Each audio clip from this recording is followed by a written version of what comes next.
honestly, I wasn't going to make a video about this. After my diagnosis, which happened around earlier this month, at the age of 33, for those who are wondering what age I was diagnosed, I strangely didn't want to tell anyone, including my partner, who I took over a week to actually tell. It wasn't really natural for me to bring it up into conversation. It's not like you just say, oh, I took the dog for a walk, went to Tesco, got diagnosed as autistic. It's not really something that enters conversation naturally. And I think I was very reluctant to make a video and tell people online about it, because I'm very self-conscious of being labelled as, oh, another one of those by people. And because the neurodivergent diagnostic train, as it were, has been running pretty hard online for the past couple of years, so much so that it seems to be almost a bit of a trendy thing to be diagnosed as, or to even be. And I honestly didn't really want to dilute my diagnosis to merely another label or a hashtag, both online and offline. And because neurodivergence has been a hot topic online, I was scared that everything that I had been really struggling with and suffering from for the past particularly 4 years would be diminished and dismissed by people as, oh, isn't everyone a little bit autistic? Or, oh, all people your age seem to be autistic these days. Both sentiments of which honestly sort of make me want to become violent for the first time in my life and give someone a quick bonk on the nose. Because no, not everyone is a little bit autistic. Just because someone may have a behaviour or two which happen to be characteristic of an autistic person's behaviour does not make one autistic, in the same way that autistic people also eat food and drink water and have to have showers. Shared characteristics and behaviours does not constitute meeting diagnostic criteria. And I've struggled, quite frankly, for decades, feeling as though the only thing I can explain it as, it's been for the past few decades, and particularly when I became independent, that I started feeling as if everyone had different books which taught them how to do things and how to do things right, and I just hadn't found them yet. I couldn't access them, or I didn't know which one was the right one to read. And when I was younger, I thought I was struggling because the school I went to maybe not taught me well enough about it. Or then when I left school, I was like, well, maybe it's because my family hadn't really helped me understand how I was supposed to understand how other people worked. But as my academia and my career and my finances started to suffer, I began to feel dangerously hopeless about everything. Because no matter how much I read, no matter what I read, no matter how much therapy I went to, no matter how much coaching I did, I just couldn't figure out what I was doing wrong. Why did I have no energy to do things? Why was I falling asleep constantly, all the time, absolutely shattered? Why did it take me so long to just sit in silence after doing a single task and taking me like an hour to be able to do the next task? Why do people reject me? Why did I make such huge mistakes? Why did I not understand what people were saying to me? And then why was I ostracised? No matter how polite I was, no matter how kind I was, no matter how generous I was making sure I was following the rules, and yet I was getting more and more isolated from people. Why did I not understand what was being said to me during supervision or a coffee meeting? And why did I misinterpret what they were saying or what I was supposed to do so horrifically wrong? And quite frankly, by the age of 33, I thought, oh, I'm just stupid. I'm completely stupid. I'm struggling so much because I'm too dumb to understand what people are saying to me, which is why I'm doing it so wrong. And quite frankly, I also thought I was being treated unkindly by other people because I was inherently evil, and I was too stupid to know what I was saying or doing wrong that constituted me being evil, so I couldn't even fix myself. And what was worse is, on some occasions when I noticed certain people were treating me unkindly, I would reach out to them and ask what I'd done wrong. Please tell me, I don't know. And they all would reply that I'd done nothing wrong. We just didn't really get on and that was it. But that didn't explain then why they were treating me so coldly, or why they were laughing at me behind my back. I suppose the autism diagnosis explains a lot. Explains why I found dating really, really, really hard. A lot of people online would say, when I talked about being rejected over 60 times, people didn't believe me, or they thought I was photoshopping my images, or only going for 10 out of 10 men, which doesn't make any sense because all the men asked me out, and no, I never photoshopped my images. I'm quite you can Google search me online, you see what I look like on video. I'm not exactly going to be stupid enough to photoshop my images when people could Google me up, But, I knew that I was going to dates like really polite and really curious and asking questions, and I had like a script of what a good date would be like, and I could see them drifting off and looking over there when I was talking about my specialist interests, or because all I could talk about was academia and books, and obviously that's really boring to most people. Ironically, the only people who I really got on with were other neurodivergent folk. You know, my partner is ADHD, and you know, the only other friend I made from dating apps was also ADHD. So really, it just shows you that you have to keep spinning the wheel until you finally land on very few fellow neurodivergent people who get you and don't think you're weird. So I've been on the waiting list for both ADHD and autism diagnosis for many years. And I went privately with autism because I felt like that was the most debilitating. And quite frankly, after 4 years of going to a doctor's over and over and over again for the same issue, and not understanding why they couldn't find an answer to it, resulted in me going, I need to get a diagnosis for autism, because I'm not sure if this is the one thing we can't address. And my own GP advised I do it too. When she wrote my leave of absence, she advised that I needed to seek immediate diagnosis for autism or ADHD, because she believed that that was a cause, but she couldn't help me. And she's lovely, and she did all the other things. You know, we did so many blood tests, my thyroid, everything, and every 6 months I was going, I'm still suffering from this thing, and they would do the exact same tests over and over and over again, and it was so frustrating for 4 years. And then I get diagnosed and she's like, yes, it's probably autistic burnout, and that's why you are so debilitated in your fatigue. And I think what I grieved the most then was, whilst I had an answer, it didn't feel like there was an easy cure for that. I can't just fix that with a tablet. I can't just get a blood infusion or something. I don't know. Like, I was looking for so many things, from B12 deficiencies to everything. And the fact that I went so far medically, and then to find out there's actually no medical answer, kind of, yeah, it made me... I've cried a lot over the past few weeks. And whilst I'm not saying I'm not embracing autism, the idea that I've been suffering from chronic health conditions for 4 years, and the likely answer now is that it's autistic burnout, and that doesn't go away easily, that's been something really hard. And I think it's been the most upsetting thing really about being diagnosed. Obviously, I've been reading about autism for years, in preparation for a hopeful NHS diagnosis, which never occurred. And the vast majority of books available out there are centred on self-acceptance and overcoming the trauma of misdiagnosis or Mr. diagnosis. But I've honestly been craving something practical, more practical, for years. I kind of just want someone to tell me what's going on, what I'm doing wrong, what people are saying, and then what do I do and how do I do it right. Because every time I try to do something, I will do it wrong, and I'm tired of constantly misunderstanding things, because it sets me back so far in work, in my life, in my research, everything. And I think it became most painfully evident when I started my PhD, because I did my PhD so wrong. I watched lots and lots of videos and listened to lots and lots of podcasts and followed so many blogs, and I did what other people said that they do, and I tried to do everything, and it just didn't work for me. I couldn't explain. I was like, I'm doing this right and I'm falling further behind, and I don't understand why it works for them and it doesn't work for me. And I thought then, I kind of had a glimmer of hope after my diagnosis that I would be then more confident in going, okay, no, this may be this problem, and therefore I can find more secure answers associated to me.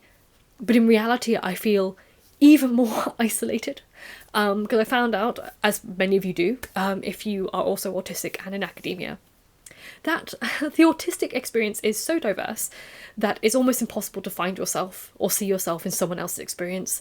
And there aren't guidebooks out there that suddenly go, oh yes, this person gets it, I'm exactly like this and this is how I fix it. That doesn't happen. I became so desperate that I made my first Reddit account to ask for help, and nobody answered. Like no one had any answers, and that was even more isolating. I'm like, great, so not a single person has gone through this experience. Fantastic. That makes me feel even more hopeless about returning to academia, and that is why I made this video. because everyone knows that the autistic representation in this world is already shockingly minimal, and even more shocking for marginalised communities and women. It's very much based on stereotypes, which are problematic to say the least. And people have an idea of what autism is based on a lot of fictional stereotypes or very textbook examples. And thus, I keep seeing that the aids and understandings are catered to those demographics.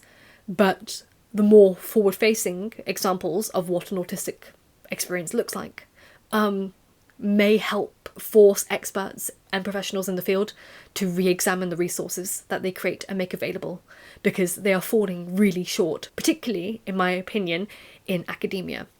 I was really sad that there weren't books for me to ask for help. I managed to find 2. I'll link both of them down below.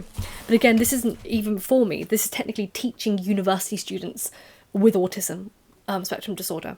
And I thought maybe if I learn how teachers teach us, I can try and teach myself in a way and see what guidance I can guide myself with. And the only other one that's actually what I was looking for was The Autistic Postgraduate Woman, Navigating the Neurotypical University. But those are the only 2 books I could find. Whereas with my dyslexia, and if you're ADHD as well, you'll know there's so many resources out there. Whereas for me, I feel like, yes, my ADHD is, disruptive to my working life, but my autism feels far more disabling, and not having access to resources out there, and they're not being very much open about it. I was hoping that maybe if I made a video about it, other people could help me and point me in the right direction to other resources. One of my former lecturers very kindly sent me a list of papers that she used when doing research for, I believe it was called the Minotaur Project, and about neurodiversity in students, which are more peer-reviewed papers, which is really useful. It'd be great to have more podcasts about it, or books, or blogs, anything, particularly in the humanities. Ironically, there's a lot of autistic students in science. It doesn't relate because the experience is so unique, and then also academia is so unique. It's actually really hard to find anyone you relate to. But yeah, primarily it's the layers to what the assessor has said is autistic burnout is depressing. And it explains, I suppose what explains a lot is the silent things that I just thought were something wrong with me, being labelled as, I can see now where it would have been diagnosed earlier didn't get met up with. So like extreme exhaustion at stress, I would fall asleep at work, at school, just always really, really, really tired. Even after a therapy session, I fall asleep. If I have to meet with someone, I crash out. I'm very much wired to be asleep, which is debilitating because I feel physically exhausted all the time. I can't concentrate on anything, which makes work and studying impossible. Honestly, most days. And it's not like I do anything else. Like, it's not even like I can do something fun. Like, I'm not even gaining anything from it. I'm just exhausted. It also explains back when I was at school, and I would be so...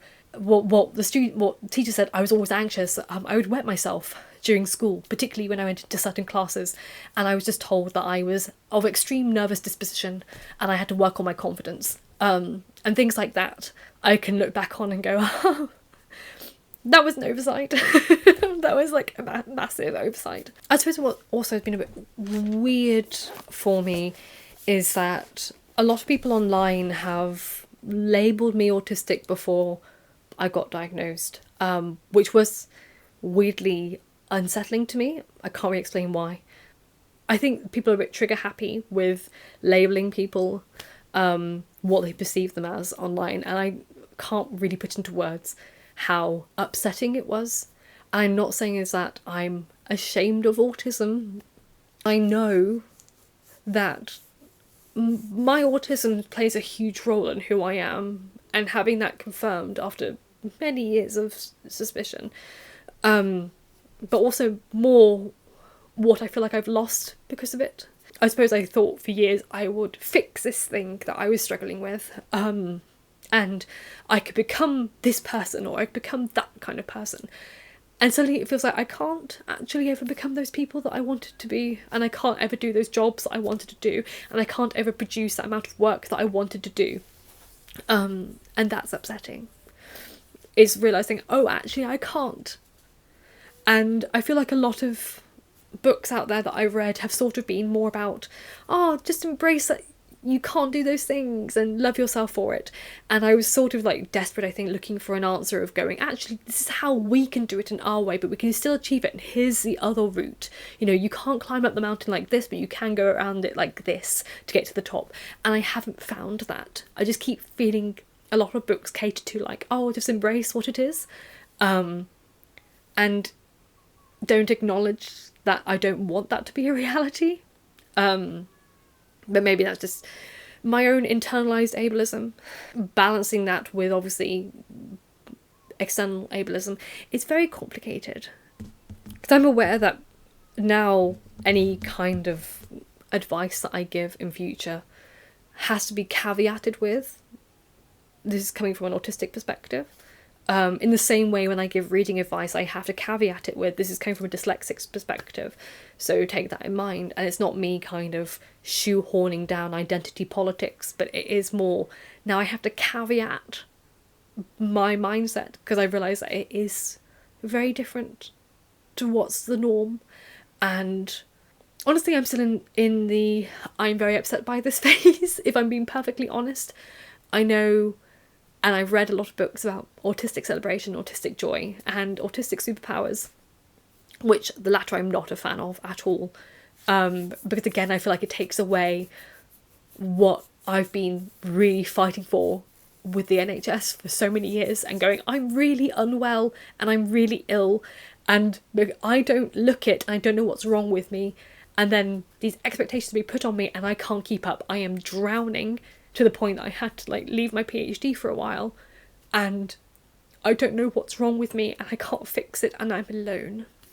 And being told like, oh yeah, it's this thing, and there's no support really out there for you, or if you want support you have to go on another waiting list for support, has just been really upsetting.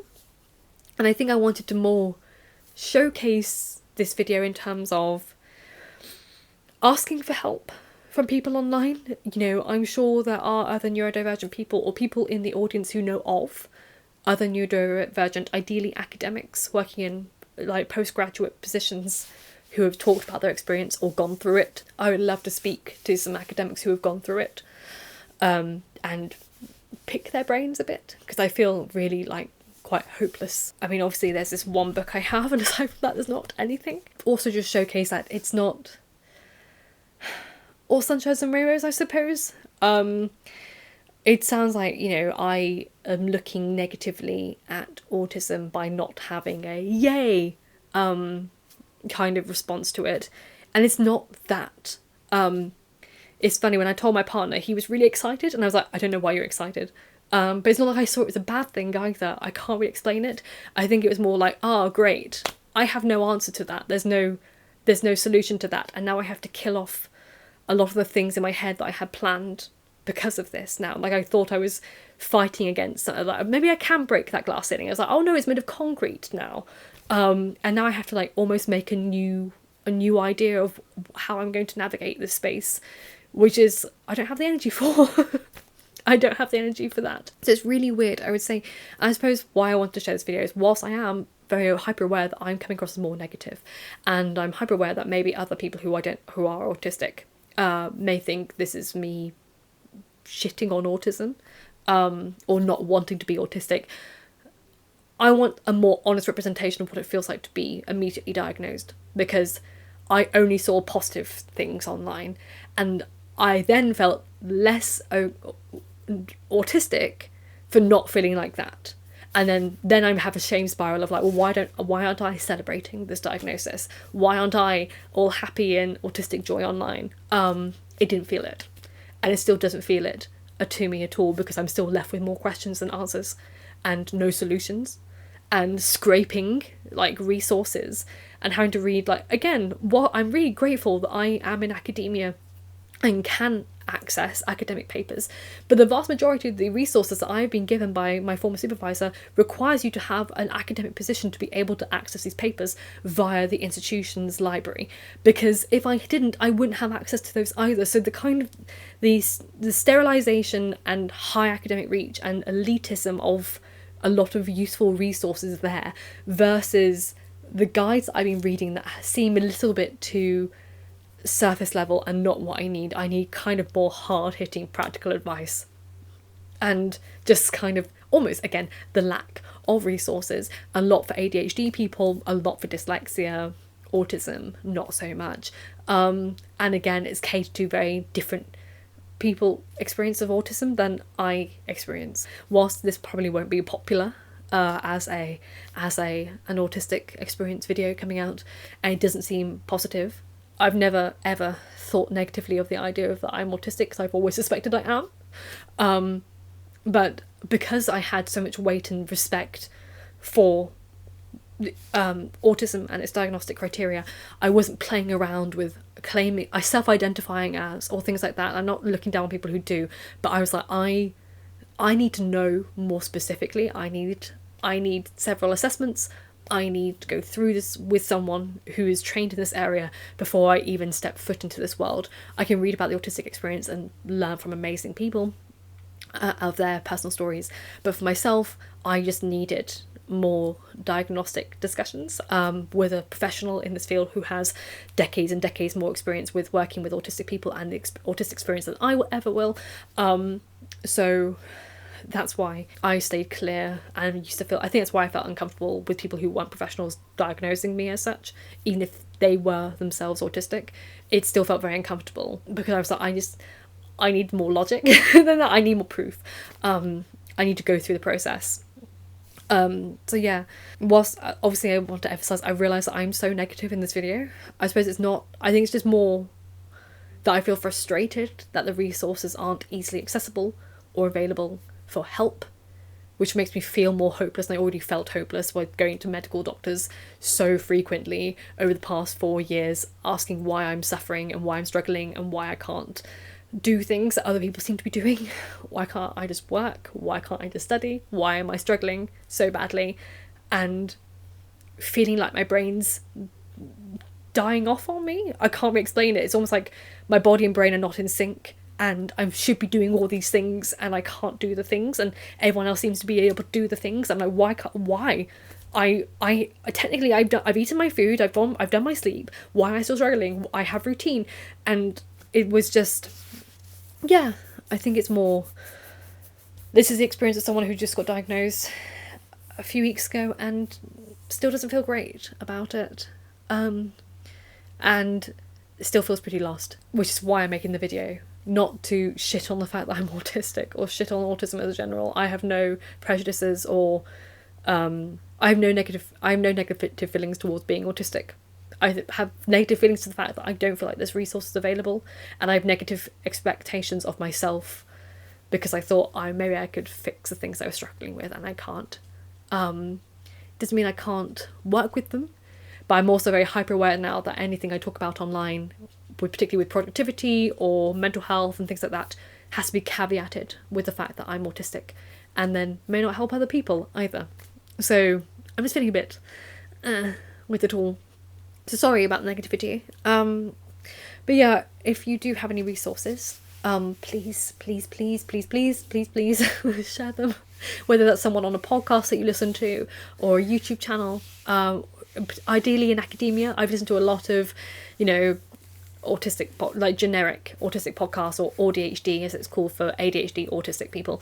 But I can't really find many in academia, so any recommendations would be fantastic, because that's where I feel like I struggle the most. And yeah, I hope you are happy and healthy, and thank you for listening. And books save lives, so keep reading.